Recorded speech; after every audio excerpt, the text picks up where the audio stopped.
আর মাত্র ১২ দিন পরেই শুরু হচ্ছে ভারতের লোকসভার ৭ দফা নির্বাচন। প্রচারণায় সরগরম রাজনৈতিক দলের প্রার্থীরা। পশ্চিমবঙ্গেও জমে উঠেছে প্রচারণা। নির্বাচনী প্রচারণায় সেখানে অপ্রত্যাশিতভাবে উঠে এসেছে সিরাজউদ্দৌলা আর পলাশীর যুদ্ধের প্রসঙ্গ। উঠেছে বাংলার শেষ স্বাধীন নবাব সিরাজের বিরুদ্ধে ষড়যন্ত্রের কথাও।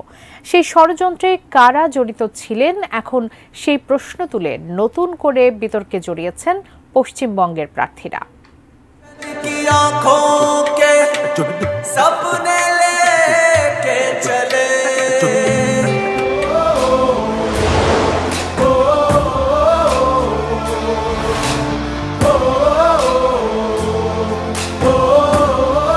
অমৃতা রায় পশ্চিমবঙ্গের কৃষ্ণনগর থেকে বিজেপির হয়ে ভোটে লড়ছেন তৃণমূল কংগ্রেসের প্রাক্তন সংসদ সদস্য মহুয়া মৈত্রের বিরুদ্ধে।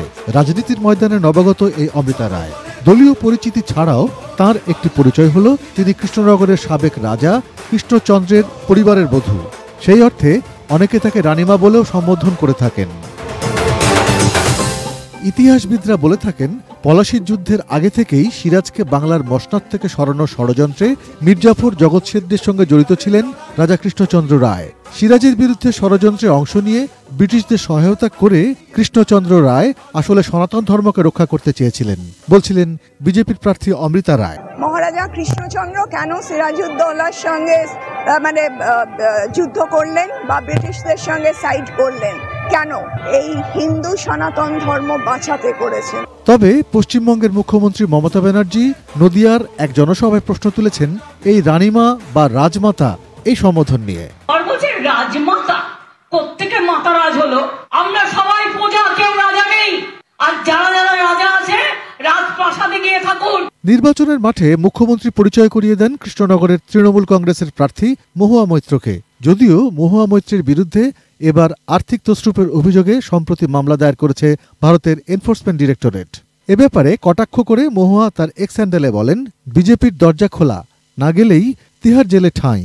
25 জনের মধ্যে তাদের এগেইনস্টে যা যা কারবাই চলছিল সেগুলো হয় বিজেপি বন্ধ করিয়ে দিয়েছে, নয়তো টেম্পোরারি স্থগিত করিয়ে দিয়েছে। 19 এপ্রিল প্রথম দফায় লোকসভা নির্বাচনের ভোট গ্রহণ অনুষ্ঠিত হবে। প্রথম 3 দফায় ভোট হবে উত্তরবঙ্গের সব আসনে। ওই দিনই পশ্চিমবঙ্গের 3 আসন কোচবিহার, জলপাইগুড়ি এবং আলিপুরদুয়ারে ভোট। দ্বিতীয় দফায় 26 এপ্রিল ভোট হবে দার্জিলিং, রায়গঞ্জ ও বালুঘাট লোকসভায়। তৃতীয় দফায় ভোট 7 মে। ওই দিন ভোট হবে মালদা উত্তর এবং মালদা দক্ষিণ আসনে। এছাড়াও ওই দিনই ভোট হবে মুর্শিদাবাদ এবং জঙ্গিপুর লোকসভায়।